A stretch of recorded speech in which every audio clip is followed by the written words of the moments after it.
The Russian ruble is continuing its plummet in value, even as the Russian central bank fights to stabilize it. But is it just going to make the situation even worse? I'm Paul, U.S. Army combat veteran. Let's talk about it. Okay, so the story is easy. You can see it in one chart. This is the 12-month chart of the Russian ruble US dollar. And as you can see, over the last 12 months, Russia's fought pretty tirelessly to keep the ruble at about $90 rubles to a dollar. You can see, in fact, in June and July of this year, it hit some not all-time lows, but it hit some lows of as low as 83 rubles for each dollar. But as the war has gone on, Russia has begun to grapple with the fact that it can't use its foreign currency reserves and continued inflation rate hikes to try to stave off inflation. We can see the ruble losing ground against the dollar really since September. And you can see that there was a huge spike in the end of November as a new wave of sanctions were announced, climbing the ruble to 113. But the central bank fought back, deploying currency reserves, buying rubles off the open market, stabilizing the ruble to a low of what looks to be just about under 100. And Putin may have been pleased, but the market is larger than any one economy, and the ruble has spiked again, is now at 104. Again, for context, in the 5-year chart, you're seeing 104 is other than that spike to 113, is the second highest the ruble has been since the invasion. In fact, going back 5 years, we've never seen a ruble this weak, again, other than those brief moments during the invasion when the ruble hit 130. But what does that mean exactly, right? And we're going to break down just what it's going to mean, not just for the Russian economy, the war machine, but also for the average Russian whose support of the Putin regime, well, the Kremlin depends on. But before we talk about that, I wanted to mention that the holidays are here. If you need a little extra caffeine to get through it, you want some StrikeGum. Don't live in 2006, guys. You don't need to go buy energy drinks, right? You're not a motocross dude or a Limp Bizkit new metalhead. You need a better, faster, more effective way to get your caffeine. That's why I created StrikeGum, right? Inspired by my time in Afghanistan, when if I wanted a energy on the go on a combat patrol, I had to crack open a can of warm military issue energy drink. So I took an energy drink's worth of caffeine, worked with a manufacturer right here in the USA, and we got it into a single piece of gum. Best of all, it has no sugar and a refreshing mint flavor. So no energy drink cough medicine taste. So go to strikegum.com or just go to Amazon, search for StrikeGum. You can't miss us. We are the highest rated energy gum on there. The link is in the description. Okay.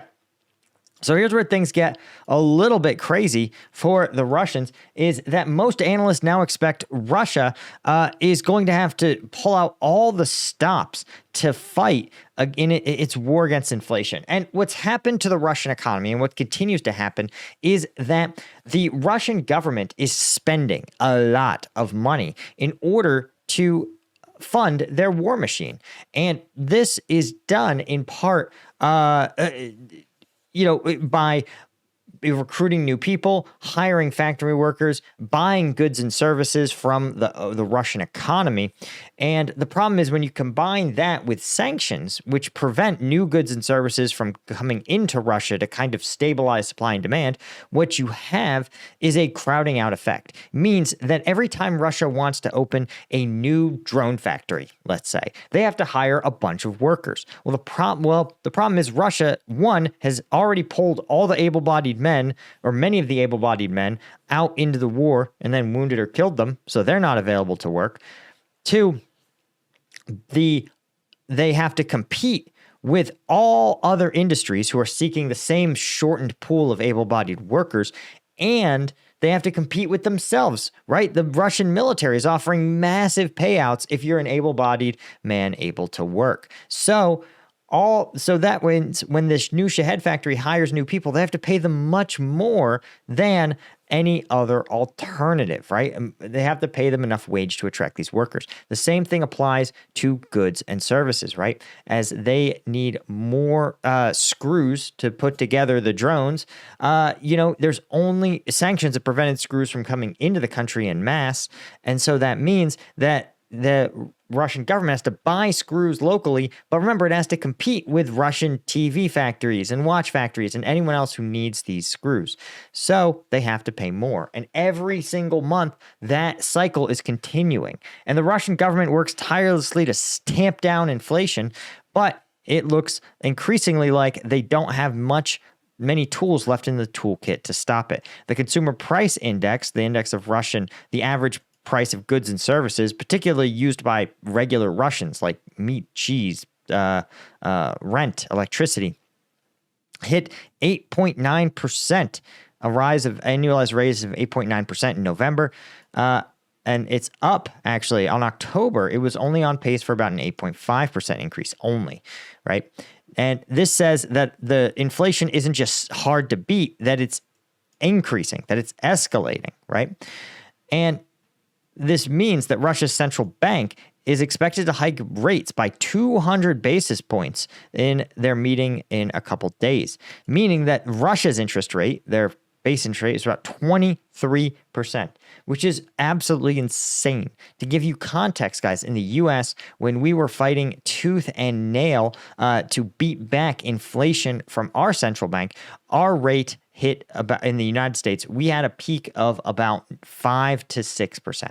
And that meant that when you got a mortgage, you were getting quoted 7 to 8%. And if you wanted a new car loan or a used car loan, you were getting quoted 10 to 15%. So what does that mean for Russians if their base interest rate is 23%? One, it means that the real inflation rate may be actually pretty out of control. Two, it means Russians are going to have a very hard time accessing capital, whether that's an individual Russian wants to buy an apartment or a Russian company. Let's say they're a mining concern and they want to buy more giant drills.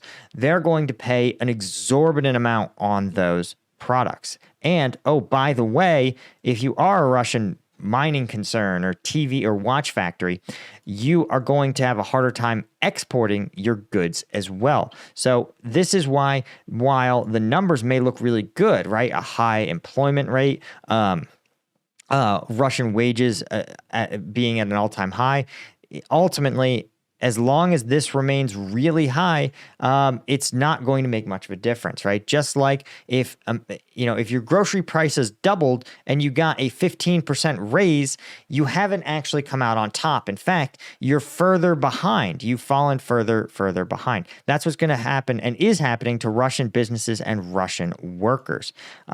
Right? Firms' price expectations are hitting new highs. There's a clear argument that the central bank is losing the battle against inflation, according to one analyst, and that it will be forced to hike rates again. 200 basis point hike is the base case in our view, but there are arguments in favor of an even higher hike.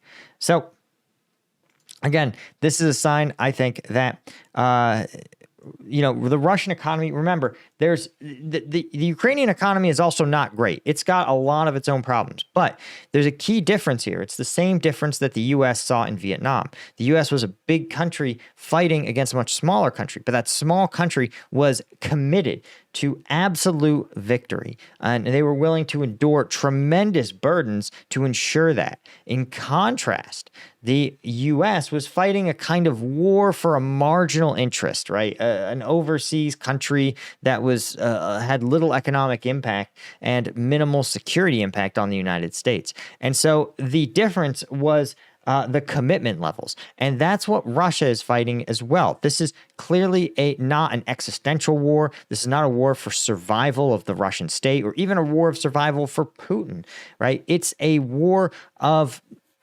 choice, a war of expansion for Putin. And so he's clearly shown that he's only committed to it in the same way the U.S. was committed to winning in Iraq, Afghanistan, Vietnam, where they're not mobilizing their entire country because these are wars of choice. And so for Russia, this inflation rate, the average Russian who tolerates it. Imagine if in 2008, at the height of the Iraq War, the average American.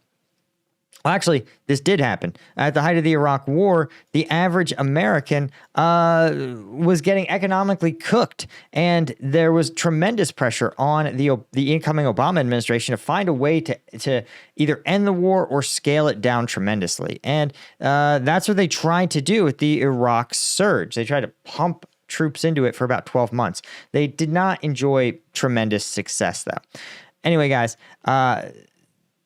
that is, something similar may occur with Putin. Okay, that's all I had, guys. Thank you to Bill Collier, Robert Kohlberg, Gars Marnie, Gina Cresta, Chris Gorsuch, Francis Karius, AL90, Petra Taruru, as well as all of our lieutenant tier members. I could not do this without you guys. I appreciate you so much, and I'll see you in the next one. Cheers.